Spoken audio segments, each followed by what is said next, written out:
isn't it? And it really is about bringing it to life, like being able to say, okay, I want my character to be super cool, I want it to have this ability, I want it to have these kind of, just make it part of this world. And also, when doing this as well, we say it's part of the story, you really are critical to the story.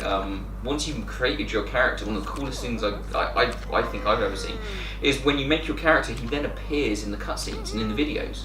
So shortly after we've decided this is the person I want to be, you then see your character interacting with Lex Luthor and like the rest of the DC universe. It's absolutely brilliant. You get to see, okay, what's my character going to be like if they're hanging around with Catwoman, and they get to kind of have those interactions. Yeah, you start off as a bit of a tag-along, don't you? Like Lex Luthor breaks out of Stryker's Island, and it's like, you know, I guess we'll bring the new guy along, and then from there you just like keep going through all these story levels, and you end up getting more powerful and more. You become one of the best supervillains, I'd say. But yeah. Maybe I'm biased because I just created it. Well, yeah, that's very much part of it. It was this idea that the kind of team bring this idea to life, that you get to be part of this world, but also that you're really important to this world. So yeah, as you say, like Lex at the beginning, it's like, this guy's a rookie, he's like not important.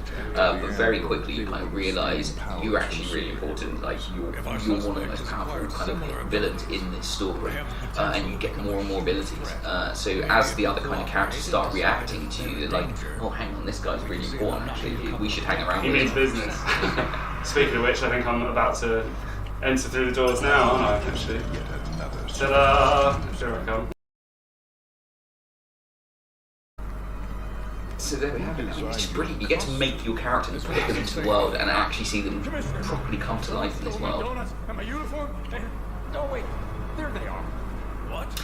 So we kind of touched on it a little bit. One of the great things about playing as the villains is, like James mentioned, yeah, the villains are the best characters. They've got some great ones, and they have the best lines. So as you're kind of running around, you get to play as Lex, you get to play as Joker, you get to play as Harley, and then of course your custom characters interacting with these people. And so we've been to the DC universe before with Lego games, but this is the first time that we've kind of like been able to show that side of this world in this amount of detail.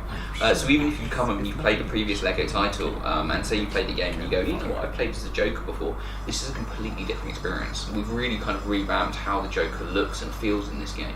So he's got some brilliant kind of combat moves, some brilliant takedown moves, and we've got some really cool stuff to do with like voice acting that I can't go into too much detail about. But there's some very, very cool things that we've added for this title. We really wanted it to be so even if you played the other kind of Lego DC titles, that you really get to see a different kind of take on this world, and being able to play as the villains kind of really helps with that as well, because like you say, the villains have some great kind of characters, and especially the kind of like the DC universe, we've kind of mentioned a few, but it's not just about kind of like